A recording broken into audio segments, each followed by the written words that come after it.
Buenos días, hermanos. Qué bueno que nos acompañen este día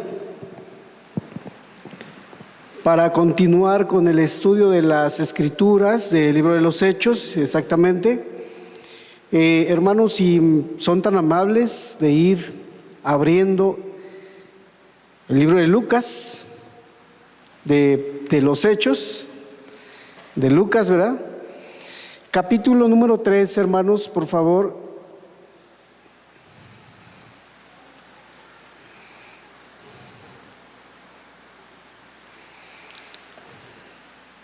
Lucas 3.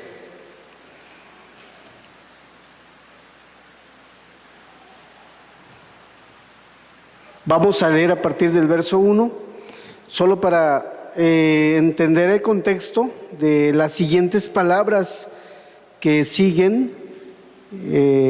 Pedro dice el verso 1, y Juan, los que están ahí, Pedro y Juan subían juntos al templo a la hora novena, la de la oración, y era traído un hombre cojo de nacimiento, a quien ponían cada día a la puerta del templo, que se llama La Hermosa, para que pidiese limosna de los que entraban en el templo.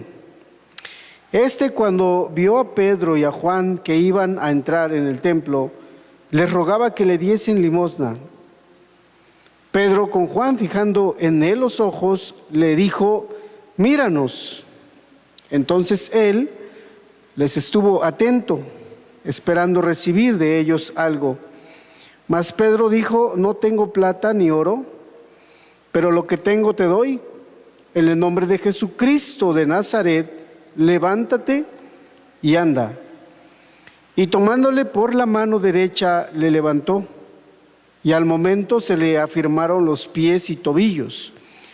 Y saltando se puso en pie y anduvo, y entró con ellos en el templo, andando y saltando y alabando a Dios. Y todo el pueblo le vio andar y alabar a Dios. Y le reconocieron que era el que se sentaba a pedir limosna a la puerta del templo, La Hermosa.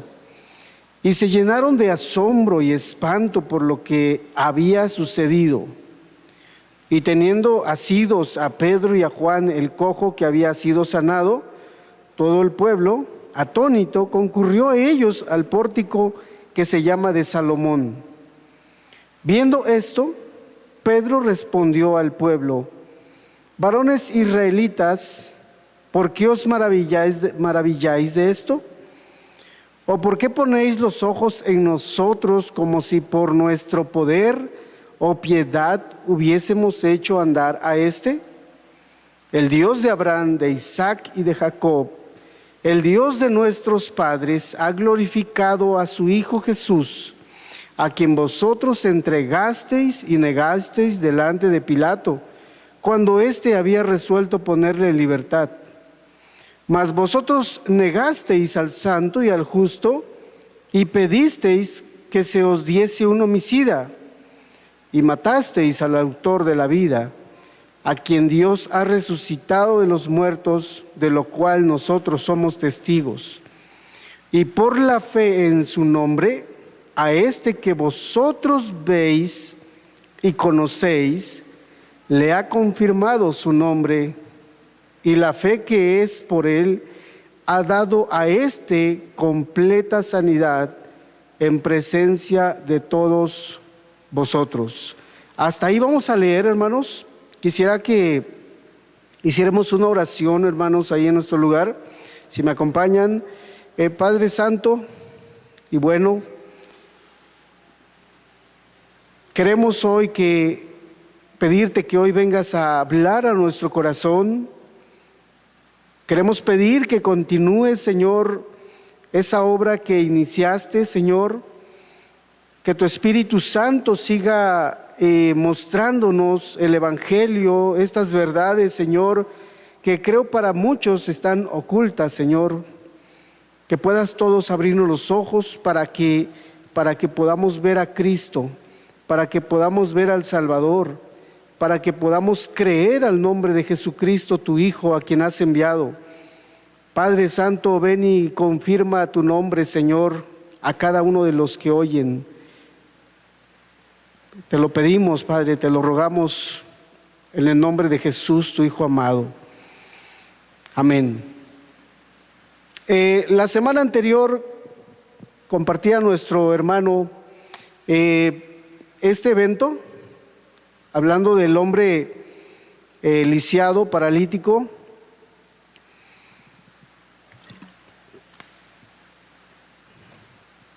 De cómo se da este evento, hermanos, de cómo este hombre viene, por decirlo así, también a la fe, de cómo este hombre de alguna manera no solamente recibe el milagro de ser levantado, de ser sanado, sino aún más, hermanos, de poder, como vamos a ver ahorita, de poder él creer al nombre del Señor Jesucristo. Creo que el versículo número 12, entrando ya a nuestro tema, dice que viendo esto Pedro respondió al pueblo: varones israelitas, ¿por qué os maravilláis de esto? ¿O por qué ponéis los ojos en nosotros, como si por nuestro poder o piedad hubiésemos hecho andar a este? Creo que si podemos ver o entender algo en los primeros discípulos, creo que ya lo mencionamos en los mensajes anteriores, hermanos, la preocupación principal de la iglesia era glorificar a Cristo, hermanos. Era dar a conocer a Cristo, es dar a conocer su reino, etcétera, hermanos, su evangelio. Era la preocupación de la iglesia primera, era su trabajo a la que estaban dedicados, glorificar, exaltar el nombre de nuestro Señor Jesucristo, presentar a Jesucristo a todas las personas, a todo el mundo. Y creo que Él empieza, en este caso, hermanos, Dios quiere utiliza este evento para aprovechar, hermanos, ¿sí? Aprovecha este momento, en este caso el apóstol Pedro, para poder presentar el evangelio. Nuestro hermano decía, qué buenos momentos a veces Dios nos permite por una u otra cosa para poderle hablar a otros acerca de nuestro Señor Jesucristo, acerca, como dijera Pedro el apóstol en su carta, nos rescató de las tinieblas a su luz admirable, para exactamente dar testimonio de esto, hermanos. Él nos ha rescatado de las tinieblas a su luz admirable, hermanos, y Él nos ha rescatado para dar testimonio, hermanos, acerca de Él, acerca de Jesucristo. El Señor no nos ha salvado para irnos solamente al cielo. El Señor no nos ha rescatado, no nos ha perdonado solamente para hacer una iglesia, hacer una congregación y nada más. Dios tiene planes para cada uno de nosotros, como tenía un plan perfecto para ese hombre que fue levantado, hermanos, que fue sanado. Tenía un plan muy bueno, tenía un plan ya él provisto para poder glorificar y exaltar su nombre. Y Dios ocupa este momento y los discípulos, en este caso el apóstol Pedro, el apóstol Juan, empiezan, como te digo, después de ver el milagro de este hombre paralítico. Dice el verso 12 que viendo esto Pedro respondió al pueblo: varones israelitas. Y bueno, cuando nosotros entendemos o leemos que él responde, la verdad es que no se le estaba preguntando nada. Pero la verdad es que cuando a veces suceden ciertas cosas, como que nos acercamos, y fue el caso, la gente se agolpó, la gente vino empezaron a oír que el hombre paralítico, aquel que se sentaba, que estaba postrado en la puerta de la Hermosa, había sido levantado, había sido sanado, que había entrado con ellos al templo tal vez, que había alabado a Dios, había dado gloria al nombre de Cristo. La verdad es que no podían creer la gente del pueblo, la gente de la ciudad en este caso. No daban crédito a la palabra tal vez de otros, de tal manera que ellos quisieron venir para testificar lo que habían oído, que aquel hombre que ya desde nacimiento, nos dice la Escritura, había sido paralítico, hermanos. Había sido levantado y había estado en el templo glorificando a Dios. Eso nos dice los versículos anteriores, hermanos. Eso, verso número 10, llenó de asombro a la gente. Llenó de asombro y también llenó de temor a otras personas. Se llenaron de asombro y de temor. Otros tal vez quisieron solamente ver por curiosidad qué es lo que estaba ocurriendo. Es por eso, vamos entendiendo el contexto, hermanos, que el pueblo viene y se reúne alrededor de los discípulos, de los apóstoles.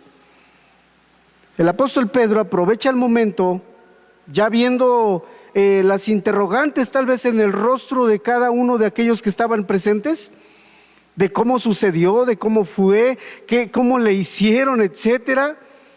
Hermanos, la Escritura nos dice que viendo esto, Pedro responde al pueblo: varones israelitas, ¿por qué os maravilláis de esto? Es claro que, número uno, se estaba dirigiendo a un grupo de gente muy particular, muy en especial. Era el pueblo de Israel. Estaban en Jerusalén todavía, hermanos.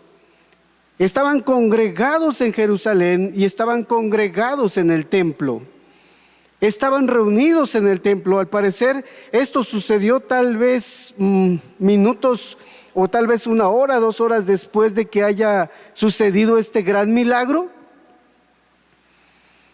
Y la gente viene. El apóstol entonces aprovecha y se dirige al pueblo judío, hermanos.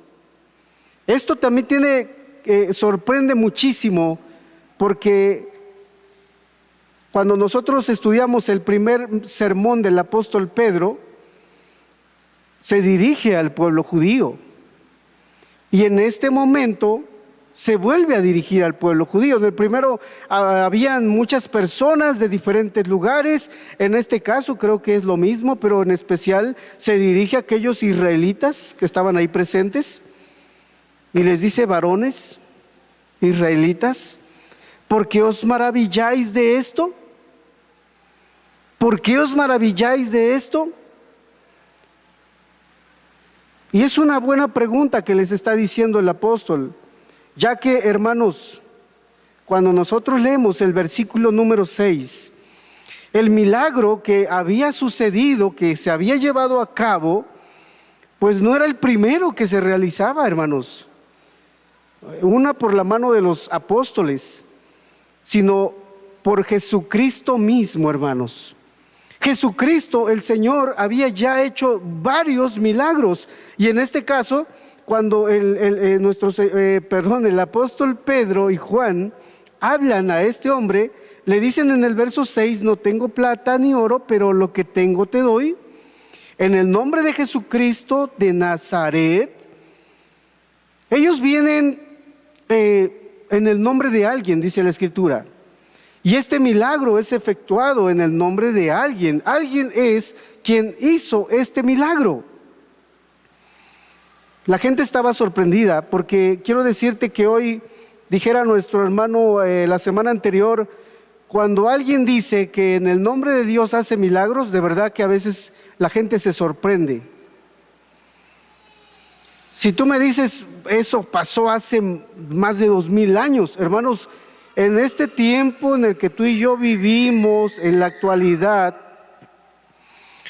en el tiempo en el que tú y yo vivimos, si alguien se levanta y dice que hace milagros, créanme que varios tal vez de los que estamos aquí, de los que nos están viendo en Facebook, de aquellos que les gusta hacerle clic aquí, clic allá, clic por allá, al predicador aquel y el otro, créanme, hermanos, se sorprenderían y tal vez serían seguidores de estas personas por creer que ese tipo de predicadores, de evangelistas, tienen, por así decir, algún poder. Y nos dejamos llevar por eso, hermanos, por las personas que nos hablan.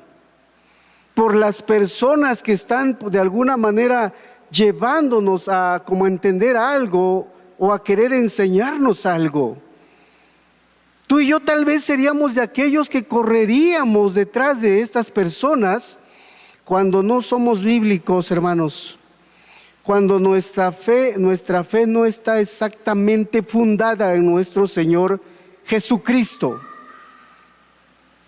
Este milagro había sido realizado, verso número 6, en el nombre de Jesucristo de Nazaret. En el nombre de Jesucristo. O sea, hermanos, cuando el apóstol en el versículo 2 les pregunta, ¿por qué os maravilláis de esto? ¿Por qué te maravillas? Como que, o ¿por qué ponéis los ojos en nosotros como si por nuestro poder o por nuestra piedad hubiésemos hecho andar a este? Es decir, nosotros no tenemos ningún poder. Si tú crees que tu piedad, cuando oras por alguien y me dices, hermano, creo que Dios le sanó, yo puedo decir amén, Dios le sanó a un enfermo. Yo creo que Dios en este tiempo sigue sanando a enfermos. Dios puede sanar a enfermos. Pero hermano, no fue exactamente por tu piedad, por tu entrega a Dios.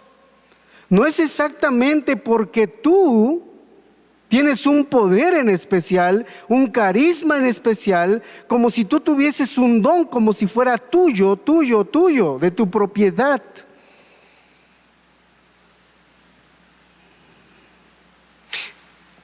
La persona más piadosa, hablando cristianamente, no puede realizar milagros. No tiene poder para realizar milagros. El que tiene poder para realizar milagros es Dios. El que tiene el poder en este caso es Dios. Entonces, hermanos, el apóstol quería que el pueblo quitara sus ojos de encima de ellos y les dice así como, mira, es a él. No fui yo, no fue mi poder. Pero ya que como estaban de mirones, para no usar otra palabra, de curiosos, pues el apóstol aprovecha exactamente el momento para presentarles el mensaje de nuestro Señor Jesucristo. Y hermanos, el apóstol Pedro, el apóstol Juan, los discípulos aprovechan para compartir o predicar el evangelio. Y creo que por boca de mis hermanos, yo he oído, del pastor, he oído algo, que el evangelio a veces siempre empieza con una mala noticia, hermanos. El evangelio siempre comienza con una mala noticia. ¿Cuántos sabemos que el evangelio quiere decir buenas nuevas? Levante su mano. El evangelio son buenas nuevas, ¿cierto? ¿Son las buenas nuevas de Dios? O sea, son buenas noticias, excelentes noticias, maravillosas noticias. Eso es el evangelio. Y yo no quiero decir que no sea cierto, es cierto. El evangelio son las buenas nuevas de Dios.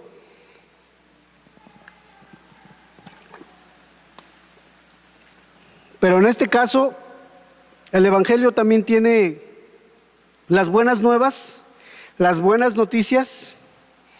A veces también tienen, o no a veces, siempre tienen una mala noticia. Y es la que el apóstol Pedro, los apóstoles, mostraron primero, antes de llamarlos al arrepentimiento, antes de llamarlos a la fe en nuestro Señor Jesucristo, antes de decirles, mira, pasa a esta etapa de la vida, de la fe o del evangelio. Él quisieron siempre, y creo que fueron todos los apóstoles, el apóstol Pablo, los discípulos en el Nuevo Testamento, presentaron a Dios de la manera en la que el apóstol presentó en este caso, así como el primer sermón, el evangelio de nuestro Señor Jesucristo. Entonces decía yo, el verso número 12, el apóstol quiere quitar los ojos de encima de ellos y quiere dirigir la mirada hacia Dios.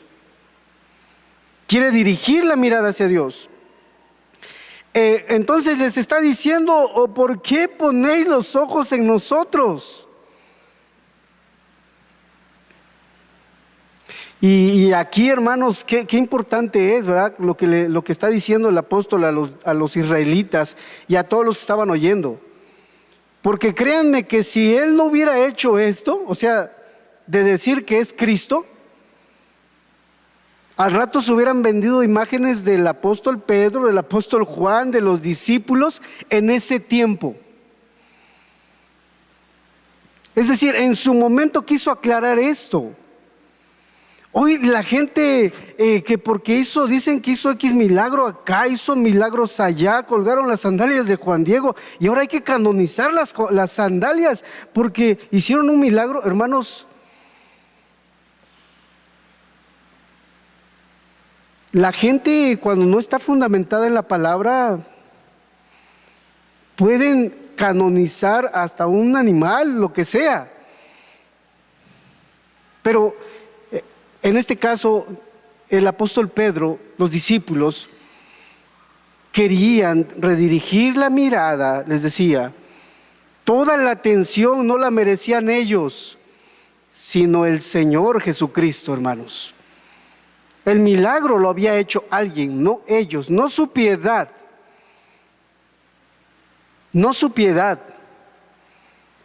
Había sido el poder de Jesucristo. Entonces, hermanos, Él les está aclarando esto y es bueno que tú y yo entendamos, porque si lo está aclarando a aquellos, lo quiere aclarar con nosotros. Para que si un día oras y en el nombre de Jesucristo tú oras por algún enfermo y ese enfermo se sana, para que no te vayas a empezar a sentir como el guajolote aquel cuando está inflado, ¿ves? Y digas, Dios me utilizó grandemente, Dios me utilizó poderosamente, Dios, tengo dones espirituales, así como dice Corintios, para que no creas que eres una super pieza importante, grande. Hermanos, si Dios quisiera utilizarnos en algún momento, la gloria lo merece Él, la merece Él y no nosotros. No tu piedad, no tus años de caminar en el Señor, sino quién es Él. ¿Quién es Él el que te ha enviado? ¿Quién es el que te ha dicho, id y hacer discípulos? Y cuando hablamos de milagros y señales, hermanos, un milagro y una señal grande y poderosa puede ser que un gran pecador, como lo fuimos nosotros, se convierta a Dios y digas, ok, creo que ni este no se iba a convertir por nada y Dios quiso utilizarme. Aun si Dios te utilizara, hermano, sintámonos como la burra de Balaam. Sintámonos, como dice también la Escritura, como siervos inútiles. Tú no posees ningún poder en especial. Recuerda, 1 Corintios capítulo 1, que Él te tomó de lo vil y lo menospreciado del mundo. Recuerda eso, que nunca se te olvide para que en un día te infles y digas, por mi poder o por mi palabra, Dios me utiliza poderosamente.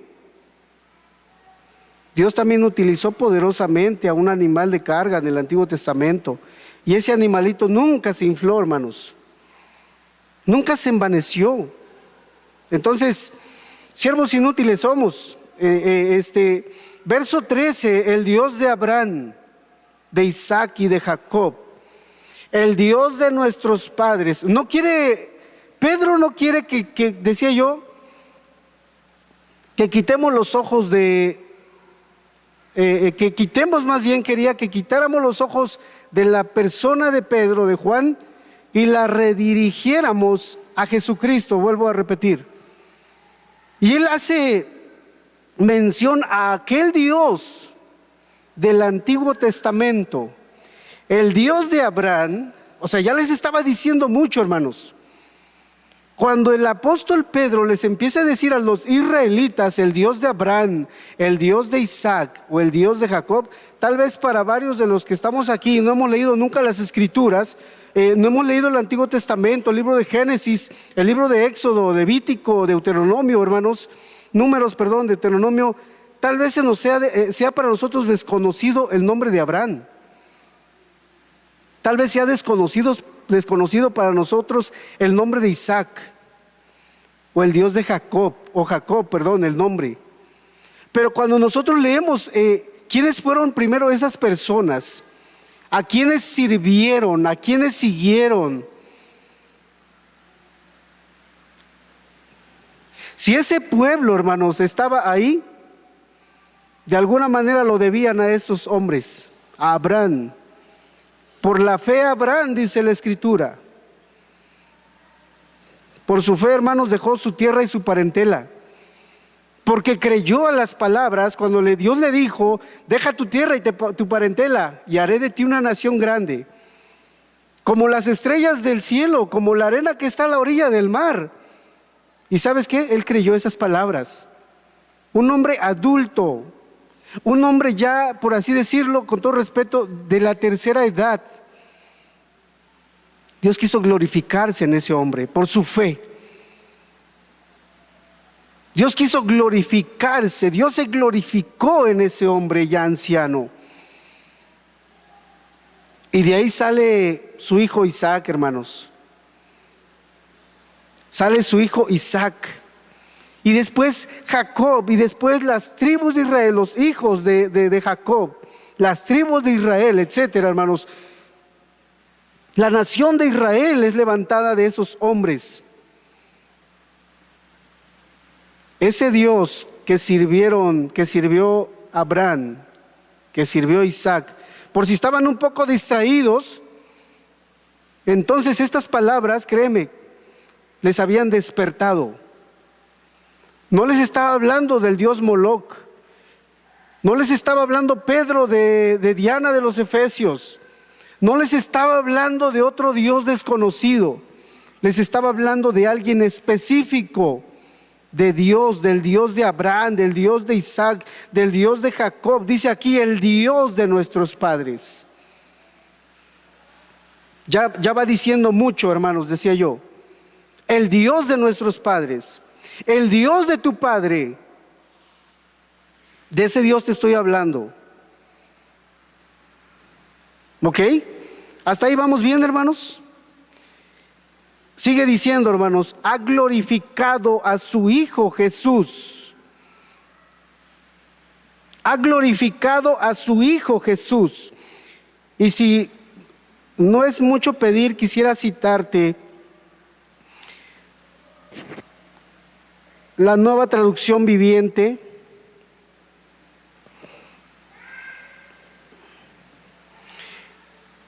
Solo por un pequeño detalle que no es ninguna contradicción o algo por el estilo. Déjame leerte cómo dice la Nueva Traducción Viviente.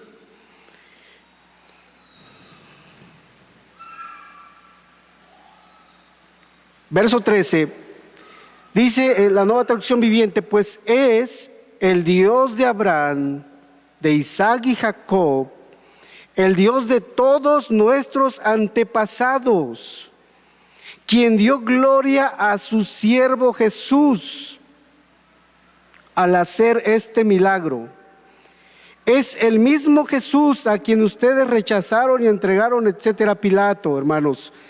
Yo quiero llamar tu atención en las palabras, dio gloria a su siervo Jesús. Estaba yo comparando estas palabras de su Hijo Jesús y de su siervo, en este caso Jesús, de tres comentaristas muy importantes y tres teólogos muy reconocidos. Dicen que la Nueva Traducción Viviente como que está mejor traducida esta parte. Coinciden con que con la traducción es más correcto decir a su siervo Jesús Y esta palabra aparece por lo menos solamente en 3 versículos. Y tú dirás, bueno, ¿qué tiene que ver? Bueno, tiene que ver algo. Que cuando se refiere a este siervo, se está refiriendo exactamente a ese siervo del Antiguo Testamento, el siervo que iba a sufrir, el siervo sufriente, como también se le llama en la teología del Antiguo Testamento. Y tú me dices, ok, ¿hay alguna referencia del Antiguo Testamento? Sí lo hay. Hay varios textos en la Escritura donde hacen referencia a este siervo sufriente, a su siervo que vino y sufrió por nosotros, a su siervo que vino y tomó forma de siervo, y estando en la condición de siervo, se hizo obediente hasta la muerte, y muerte de cruz. De este siervo que no vino para ser servido, sino ¿para qué? Para servir, hermanos. Que vino para servir y poner su vida aún en rescate por los demás. Entonces, hermanos, cuando Él les está diciendo, el Dios de Abraham, el Dios de Isaac, el Dios de Jacob, ha glorificado a su siervo, aquel que fue profetizado. Hermanos, Él quería que abrieran sus ojos, como quiere que lo abramos tú y yo. El apóstol Pedro solamente quería que abriéramos los ojos y entendiéramos una gran verdad predicada por Isaías, predicada por David en los Salmos, cuando se nos habla de Jesucristo, cuando nos habla del Mesías que iba a sufrir en la cruz, o en este caso una muerte, para pagar la culpa del pueblo. Por ejemplo, cuando leemos Isaías 57, se nos habla acerca de ese siervo que iba a sufrir. Y si tú notas, exactamente está hablando de un siervo, de su siervo que iba a sufrir, y que de ese siervo sufriente se iba a levantar una gran generación por el sacrificio que él iba a hacer. Y exactamente entonces, hermanos, les estaba diciendo, es Jesucristo ese siervo sufriente y profetizado por Dios. Ahora bien, tú me dirás, entonces ¿está mal la Reina Valera? No, al contrario, está confirmando, hermanos. Si tú ahorita hicieras un complot contra el hijo del gobernador Luis Miguel Barbosa y quisieras matarlo o lo llegaras a matar, fíjate bien, y descubren que eres tú quien hizo ese homicidio, o el presidente de la República, agarras a su pequeño, a su más pequeño hijo, le mataras y te confrontaran por testigos de que fuiste tú, temblarías, porque sabrías que vas a ir a la cárcel. Entraría temor cuando te atraparan. Imagínate esto. Es un ejemplo, hermanos. Quisiera que entráramos a la escena que les estaba presentando el apóstol Pedro, o lo que quería decirles el apóstol Pedro. Es decir, ustedes han matado a su Hijo Jesucristo, porque los quiere llevar a eso, hermanos. Lo que quiere el apóstol en esta parte de las Escrituras es que tú y yo comencemos a entender esa parte del Evangelio, y quiere presentarnos las malas noticias, por así decir, y quiere hacernos sentir lo que somos, pecadores delante de Dios. Quiere hacernos exactamente sentir culpables de eso que tú y yo hicimos. Quiere abrir los ojos de cada uno de nosotros para hacernos ver nuestra condición pecadora. Eso es lo que quería producir el apóstol cuando dice, Él ha glorificado a su Hijo Jesucristo. Él ha glorificado a su siervo Jesús. Ha glorificado a su siervo Jesús. Volviendo a nuestro texto, hermanos, ha glorificado a su Hijo Jesús, a quien vosotros entregasteis y negasteis delante de Pilato, cuando éste había resuelto ponerle en libertad. Cuando nuestro Dios empieza y se presenta, entra a este mundo, cuando leemos el Evangelio de Juan capítulo 1, dice que vimos su gloria. Vimos su gloria, hermanos. Vimos su gloria, dice.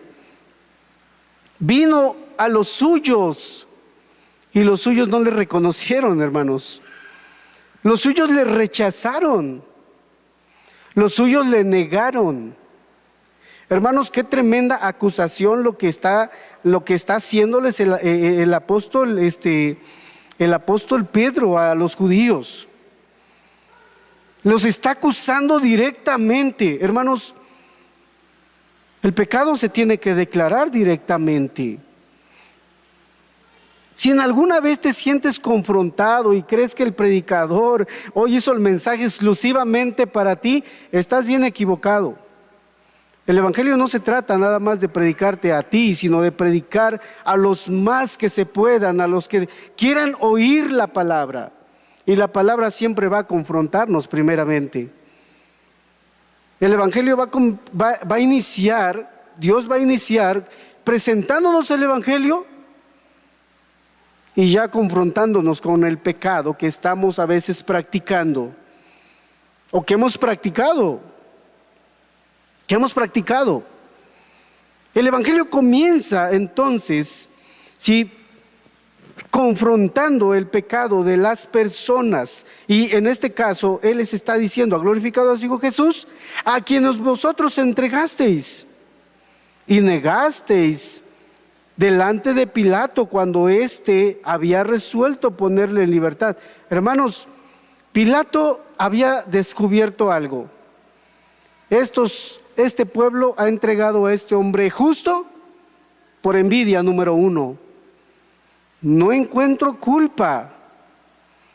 No había culpa, se había hecho un juicio, hermanos, y en ese juicio él se encontraba sin culpa, sin maldad, sin pecado. Sin embargo, los evangelios en textos paralelos nos dice que ellos comenzaron a gritar: crucifícale, crucifícale, crucifícale, hermanos. Y entre esos que gritaban crucifícale, tal vez estaba aquel que había sido sanado. Entre esos 10 leprosos, no dudes que había 1, 2, 3 de esos leprosos que fueron sanados gritando crucifícale. La Escritura dice: entregasteis y negasteis delante de Pilato. Los estaba confrontando. Él estaba confrontando el pecado del pueblo y de cada una de esas personas. Les estaba haciendo culpable de lo que ellos habían hecho. Dios siempre va de alguna manera a sacar el pecado que hemos nosotros cometido, y Él va a confrontarnos con la verdad, hermanos, con la palabra. Y por supuesto hay un objetivo, hay un propósito: no ahuyentarte, porque a veces cuando alguien es confrontado, eso nos los han comentado algunas personas que han visitado este lugar, y cuando les llamamos o les preguntamos: hermano, hermana, ¿por qué no ha llegado? Es que ahí solo hay mensajes de condenación. Es que ahí solo hay mensajes de condenación. ¿Por qué tienes que sentirte condenado si no has hecho? Dicen en mi pueblo que el que nada debe, nada teme. Entonces, ¿por qué te sientes confrontado? ¿Por qué te sientes confrontado? Si bien hicieres, pues no se te va a culpar de pecado, de maldad. Pero si estás haciendo mal, has de entender que es Dios el que está confrontando tu vida con la verdad, para que puedas ver las bondades tal vez de Él, de lo injusto que ha sido, de lo pecador que ha sido.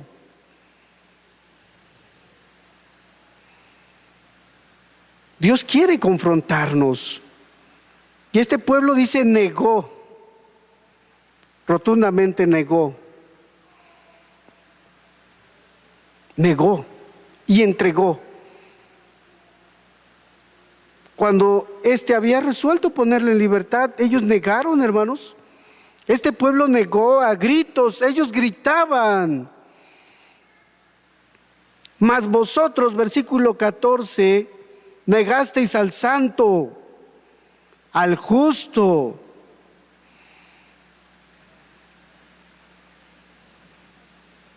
Al santo, mas vosotros negasteis al santo, al justo, y pedisteis que se os diese un homicida.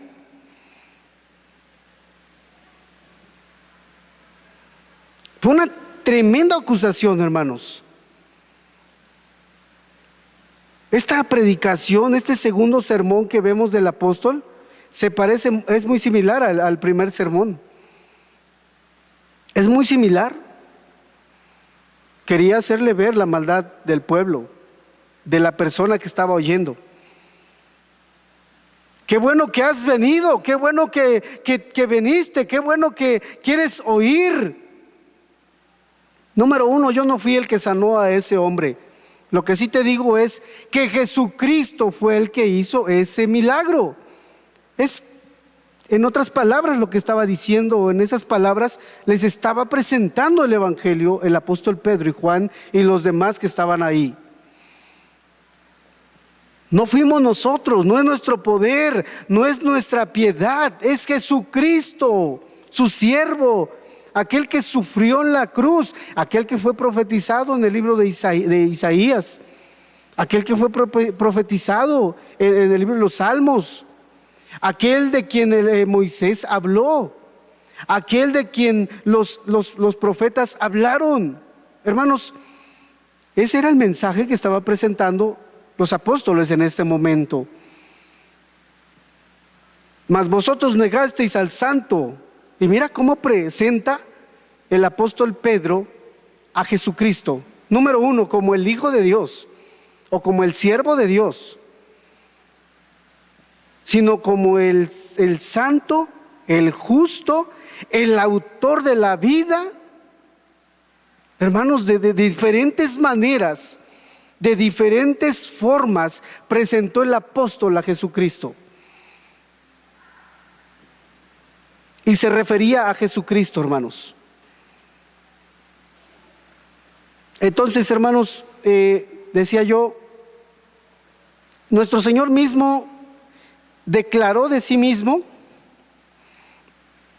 que el Hijo del Hombre no vino para ser servido, sino para servir y para dar su vida en rescate de muchos. Mateo 20, verso 28. Eso es lo que dijo Jesús de sí mismo. También dijo lo siguiente en el Evangelio de Juan, capítulo 6, verso 38. Dijo lo siguiente: he descendido del cielo no para hacer mi voluntad, sino la voluntad del que me envió.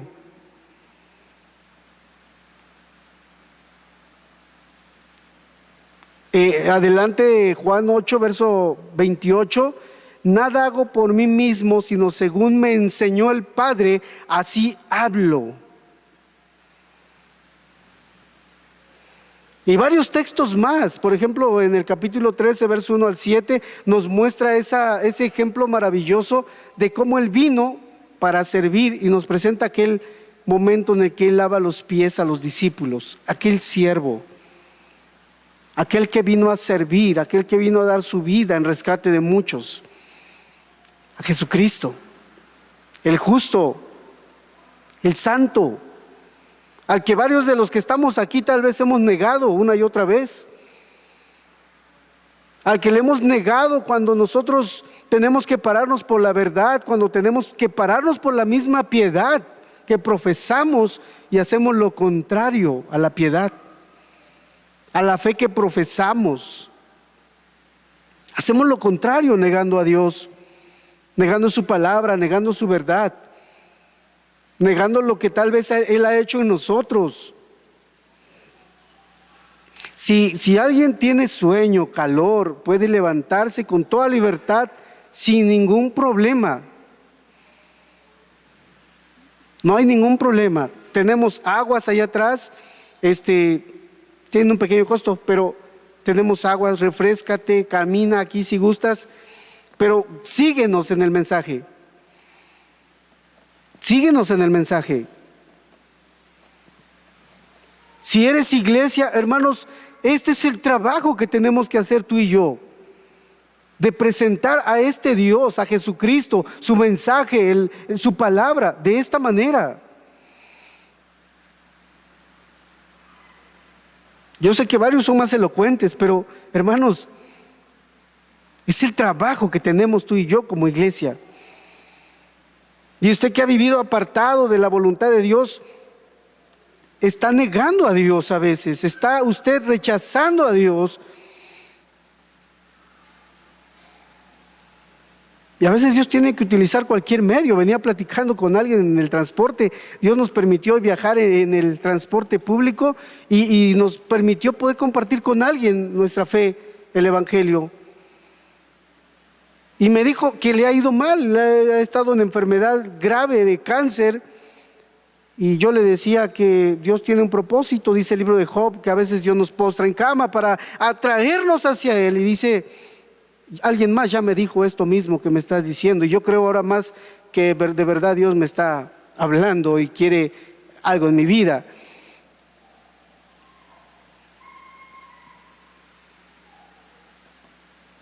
Es el trabajo que tú y yo tenemos, hermano y hermana,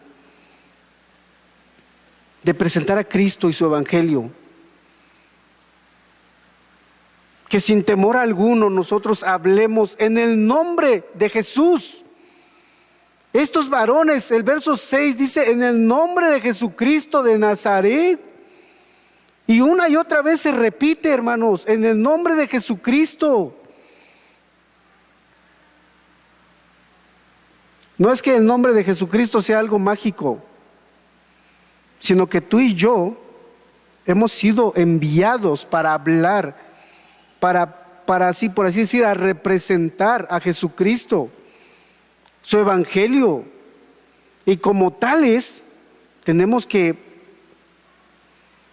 hacerlo, hermanos, presentarlo con autoridad, no nuestra autoridad, la autoridad que el Señor nos ha dado, de predicar, te decía yo, de compartir. Los apóstoles predicaron en el nombre de Jesucristo. Cuando oraron, lo hicieron en el nombre de Jesucristo. En ese nombre que no hay otro nombre dado a los hombres, como el nombre de Jesús.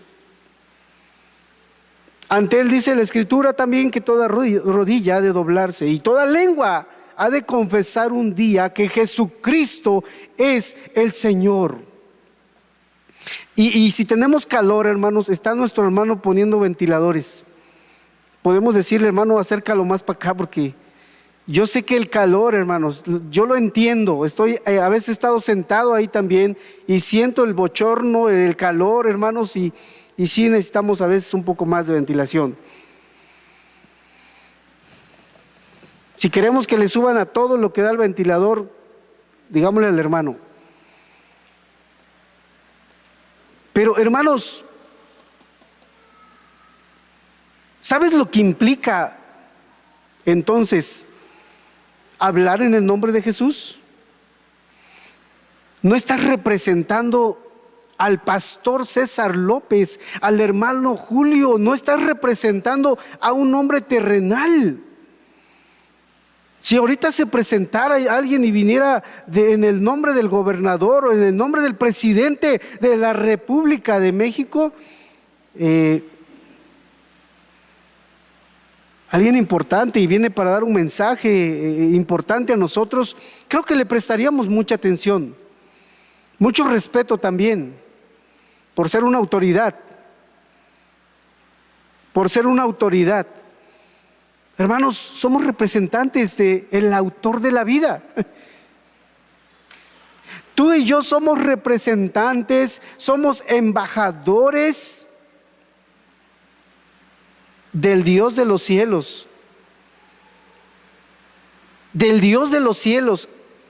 Te estoy hablando ahorita no en mi nombre, no en el nombre del pastor, te estoy hablando ahorita en el nombre de Jesucristo, quiero decirte. Cuando yo veo, por ejemplo, al pastor, una vez yo le decía, hermano, está siendo grabado, ¿verdad? Pero yo le decía, hermano, yo cuando lo veo, no lo veo como, de hecho, como un hombre cualquiera, común, como otros hermanos. Todos somos hombres comunes, pero tiene una investidura que Dios le ha dado, hermanos. No sé si se entiendas esto. Él tiene una investidura que en este caso Dios le ha dado. O sea, no te veo como el hermano César, como el siervo, como el pastor, como una autoridad que Dios ha puesto por encima de mí. O sea, lo puso Dios, fíjate bien. Y eso ya dice mucho. Es una autoridad entonces para mí, porque Dios así lo ha querido y así lo quiere, que funcione todo bajo autoridad.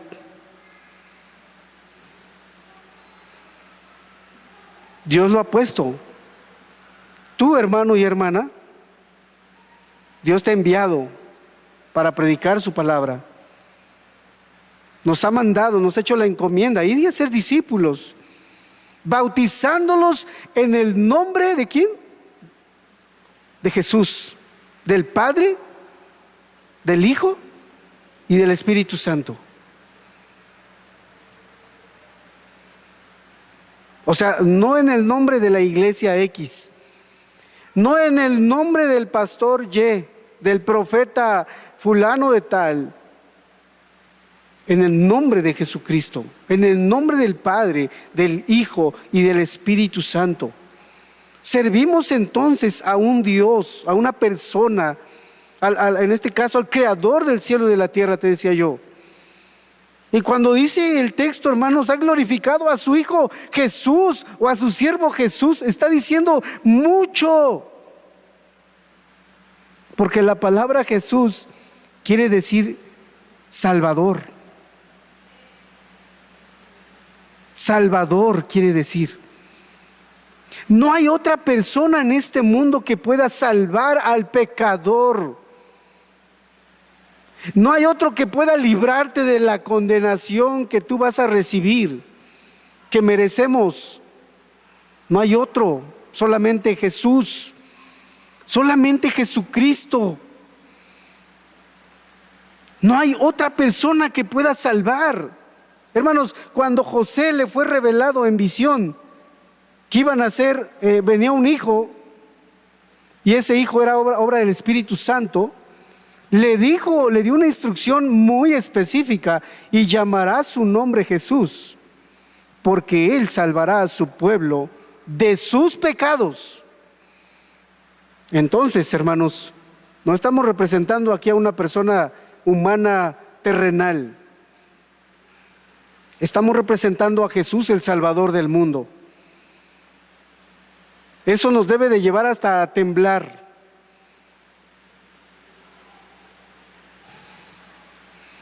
Nos llamó para glorificar su nombre. Tenían esa encomienda los discípulos, glorificar el nombre de Dios. Es una gran encomienda. ¿Y a quién lo encomendó? Muchas de las veces a hombres indoctos.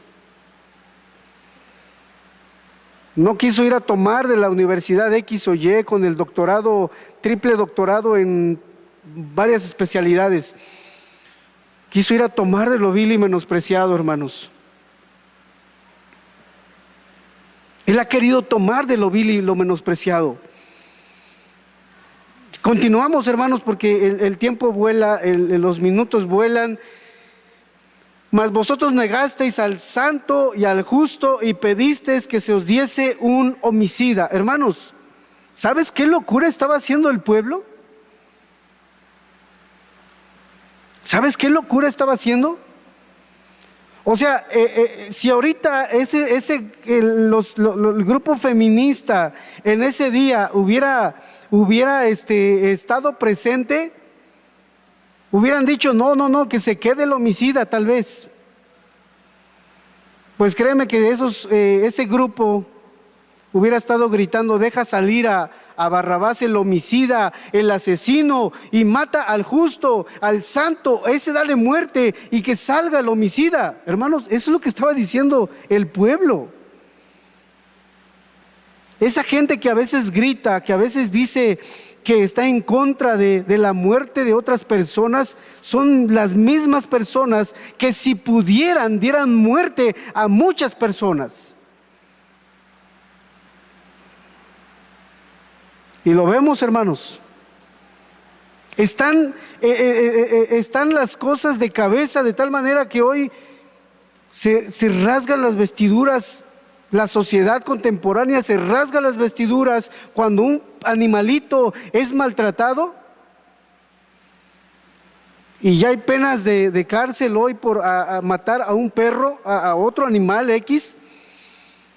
Pero si matas a un bebé, no importa que tenga 5 o 4 meses de gestación, está bien. Es más, mira, ven, lo hacemos gratis en este lugar. Y que nadie te señale que estás haciendo mal, eso sí está mal. Si alguien te señala que tú eres un homicida, está mal.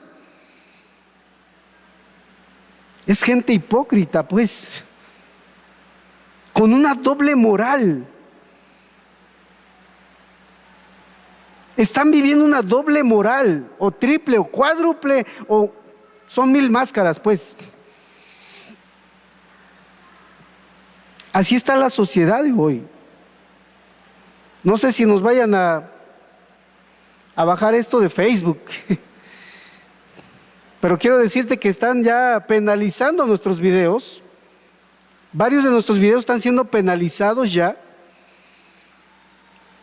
Y a varios ya los bajaron de la red. Entonces, hermanos, es lo que estamos viviendo.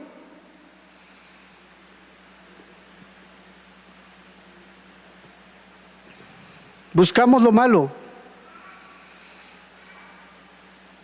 Matasteis, dice el verso 15, al autor de la vida, a quien Dios ha resucitado de los muertos, de lo cual nosotros somos testigos.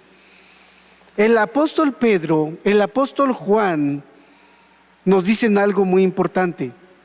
Nosotros somos testigos de que Jesucristo resucitó. No solo que resucitó, de que le dieron muerte.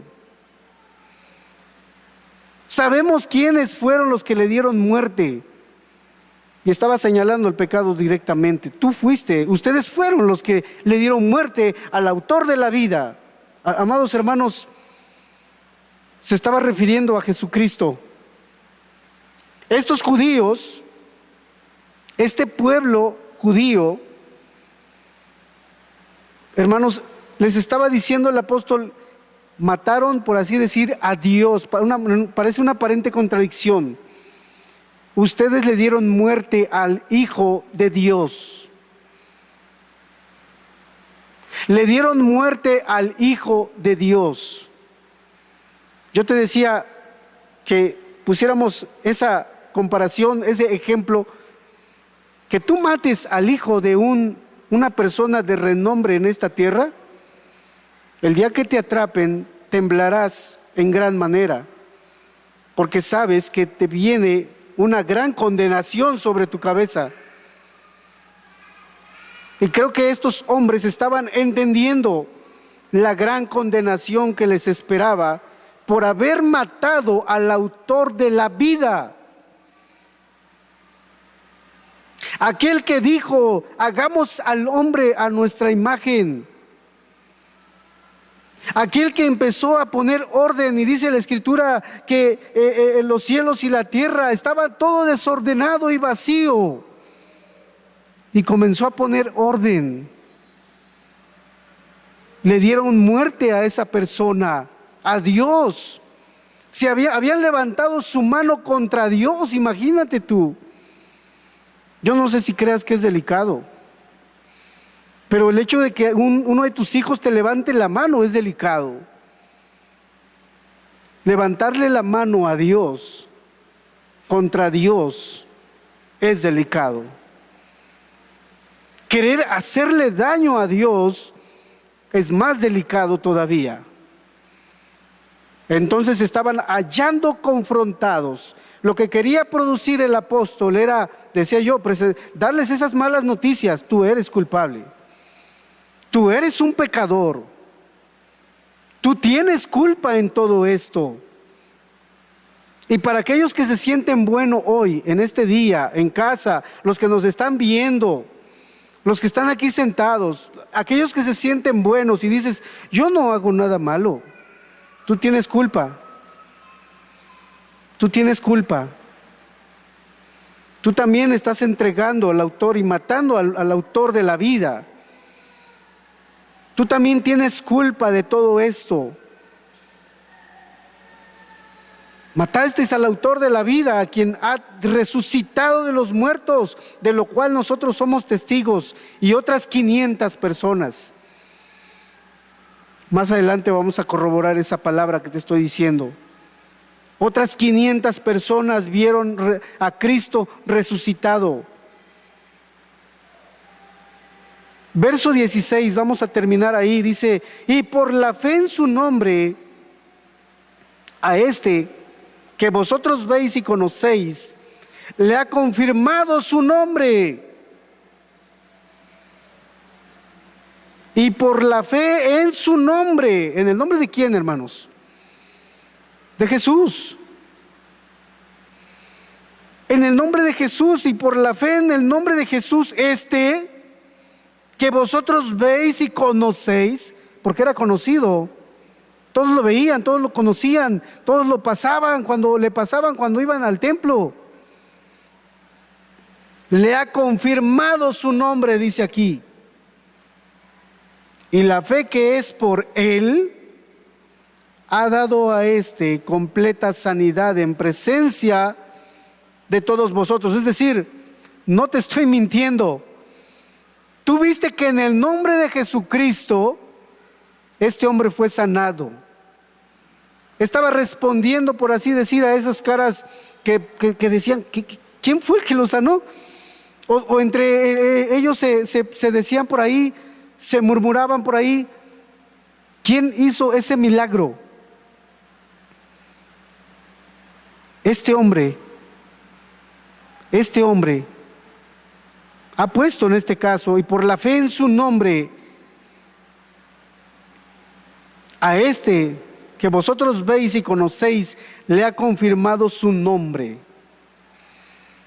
Amados hermanos, personas, Dios puede confirmar su nombre en nosotros, si también queremos creer en su nombre, si queremos invocar su nombre. Dios también puede darnos perdón y salvación. Puede hacernos ese llamado que viene a continuación. Ese llamado a la salvación, ese llamado a la fe, ese llamado al arrepentimiento. Si queremos tú y yo abrazar ese nombre, si queremos creer a ese nombre, el nombre de Jesucristo, Dios quiere revelar a Jesucristo a nuestras vidas. Dios quiere presentarnos entonces al autor, al santo, al justo, quiere presentarnos al Hijo, quiere presentarnos a Jesús de diferentes maneras, hermanos. En la Biblia, nuestro Dios y Salvador es conocido de varias maneras, como la puerta, como el camino, como la verdad, como la vida, etcétera, hermanos. Para aquel que quiera creer, no está lejos, dijera el apóstol Pedro en en Hechos 17, más adelante, porque en él vivimos y nos movemos y somos. Quisiera que termináramos haciendo una oración, amadas personas. Padre, gracias por esta palabra. Padre, que tú reveles a Cristo a quien quieras revelarlo. Padre, que tú confrontes a quien tengas que confrontar en este día. Y que tú confirmes tu nombre a quien tengas que confirmarlo.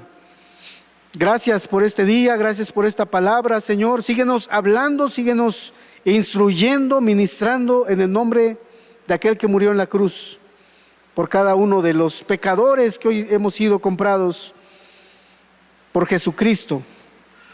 Amén. Amén.